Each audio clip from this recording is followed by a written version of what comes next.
زمین پر زندگی کی کہانی، زمین کی ساخت، تیسری قسط۔ ایک سیارہ محض چٹانوں کا مجموعہ نہیں ہوتا۔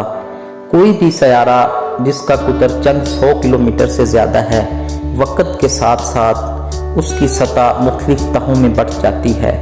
ایلومینیم، سلیکون اور آکسیجن جیسا کم کثیف مواد سطح کے قریب چٹانوں کی ایک نرم تہہ بنا لیتا ہے، جبکہ زیادہ کثیف مواد جیسے نکل اور آئرن کور یعنی مرکز کی گہرائی کی طرف چلے جاتے ہیں۔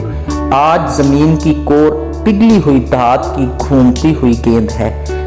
گریوٹی اور سپر نووا کے آخری لمحوں میں وجود میں آئے بھاری تابکار عناصر جیسا کہ یورینیم کی ٹوٹ پھوٹ کور کو گرم رکھتی ہے۔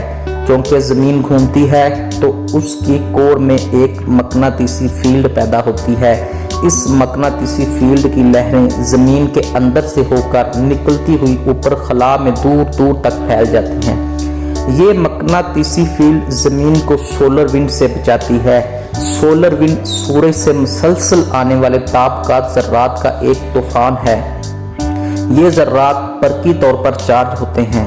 یہ زمین کی مقناطیسی فیلڈ سے ٹکرا کر پسپا ہو جاتے ہیں اور زمین کے گرد اور خلا میں پھیل جاتے ہیں۔ زمین کی حرارت اس کی پگھلی ہوئی کور کی وجہ سے ہے۔ یہ حرارت باہر کی طرف کو نکلنے کی کوشش کرتی رہتی ہے اور اس سیارے کو ہمیشہ ایک ابلتی ہوئی پوزیشن میں رکھتی ہے، بالکل اسی طرح جیسے چولہے پر ابلتا ہوا پانی۔ مرکز سے سطح زمین کی جانب اٹھنے والی یہ حرارت اوپری جانب موجود کم کثیف مگر ٹھوس پرتوں کو نرم کر کے ٹکڑوں میں تقسیم کر دیتی ہے۔ یہ پھر ان ٹکڑوں کو زبردستی الگ کر کے ان کے درمیان نئے سمندر بناتی ہے۔ یہ ٹکڑے یعنی ٹیکٹونک پلیٹس ہمیشہ حرکت میں رہتی ہیں۔ یہ ایک دوسرے سے ٹکراتی ہیں، پھسلتی ہوئی گزرتی ہیں یا پھر ایک دوسرے کے نیچے بھی گھس جاتی ہیں۔ ان کی یہ حرکت سمندر کی تہہ میں گہری کھائیاں اور زمین کے اوپر پہاڑوں کو بناتی ہے۔ یہ زلزلے اور آتش فشاں پھٹنے کا سبب بھی بنتی ہے۔ یہ نئی زمینیں بناتی ہے۔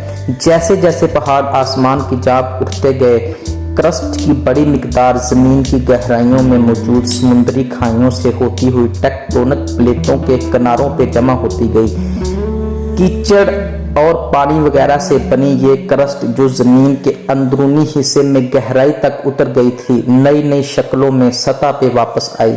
سمندری فرش کا کیچڑ، جہاں کبھی لاپتہ ہو جانے والے بر اعظم موجود تھے، لاکھوں سالوں کے بعد آتش فشانی عمل کے دوران دوبارہ سطح زمین پہ آ سکتا ہے یا پھر ہیروں میں بھی تبدیل ہو سکتا ہے۔